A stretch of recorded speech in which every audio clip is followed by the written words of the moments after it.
হিমন্ত বিশ্ব শর্মা হোক, ওনারা এখানে যদি বসে থাকেন সিট জেতাতে পারবেন না।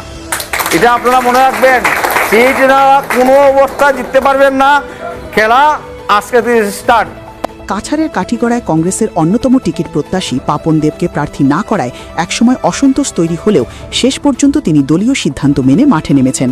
শনিবার কাঠিগড়ায় এসে তিনি স্পষ্ট বার্তা দেন, মুখ্যমন্ত্রী হিমন্ত বিশ্ব শর্মা যদি কাঠিগড়ায় এসে ঘাঁটি গেড়ে বসে থাকেন তাহলেও তিনি এই কেন্দ্রে বিজেপি প্রার্থীকে জয়ী করতে পারবেন না। খেলা তো আজ থেকেই শুরু। তার লক্ষ্য কংগ্রেস প্রার্থী অমরচাঁদ জৈনের জয় নিশ্চিত করা এবং বিজেপিকে হারানো। তিনি বলেন যে কংগ্রেস ২১-এর নির্বাচনে গৌতম রায়কে হারিয়েছে, তারা এবার তার শিষ্যকেও হারাতে সক্ষম। তার আহ্বান, সব স্তরের কর্মীদের একজোট হয়ে নির্বাচনী লড়াইয়ে ছাপিয়ে পড়তে হবে।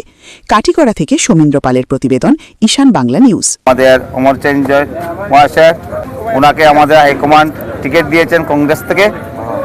আমরা আজকে সমস্ত কাঠিগড়া, কালাইন, শালচাপড়া, বদরপুর, পাঁচগ্রাম সব জিপি থেকে আমরা যারা কংগ্রেস সমর্থক এবং বিশেষ করে যারা আমার ওয়েল উইশার যারা সবাই সঙ্গে আমরা আজকে বসেছি এবং আমরা মিটিং করেছি এবং আমরা সবাই ডিসাইড অলরেডি করে নিয়েছি আমরা যে আগামী যে ৬-৭ দিন যে আমাদের আগামী যে ৯ এপ্রিল যেটা বুথ হবে, যেটা এই বুথে আমরা সবাই মিলে কংগ্রেসের হাত শক্ত করা এবং আমাদের প্রার্থী অমরচাঁদ জৈন মহাশয়কে আমরা জিতিয়ে আনা। আমরা কালকে থেকে আমরা প্রত্যেকটা মণ্ডলে আমরা মিটিং স্টার্ট করব, প্রত্যেকটা বুথে আমরা মিটিং স্টার্ট করব। এইভাবে আমাদের আগামীতে আমাদের স্টার ক্যাম্পেইনার আসবে, ওই সব ব্লক ওয়াইজ আমরা চেষ্টা করব বড় বড় মিটিং করার। এখন আপাতত আমরা জিপি ওয়াইজ মিটিং স্টার্ট করব কালকে থেকে। আমার দৃঢ় বিশ্বাস আমরা 2021-এ আমরা গৌতম রায়কে আমরা হারিয়েছি।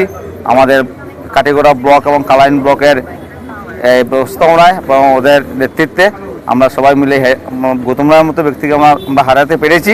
আমরা আগামীতে 2026-এ আমরা কমলক্ষ দেব প্রকৃষ্টকে আমরা 20-25,000 ভোটে আমরা হারাবো। গৌতম রায় মহাশয়, কমলক্ষ দেব প্রকৃষ্ট গৌতম রায় মহাশয় শিষ্য ছিলেন।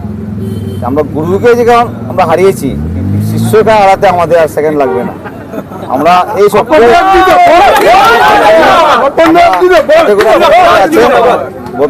বদরপুর কংগ্রেসে আছে, কালাইন কংগ্রেসে আছে এই শক্তি। শিষ্যকে গুরুকে হারিয়ে আমরা অলরেডি হাইলাকান্দিতে উনি আছেন, আর শিষ্যকে আগামীতে হারিয়ে ওনাকে করিমগঞ্জ।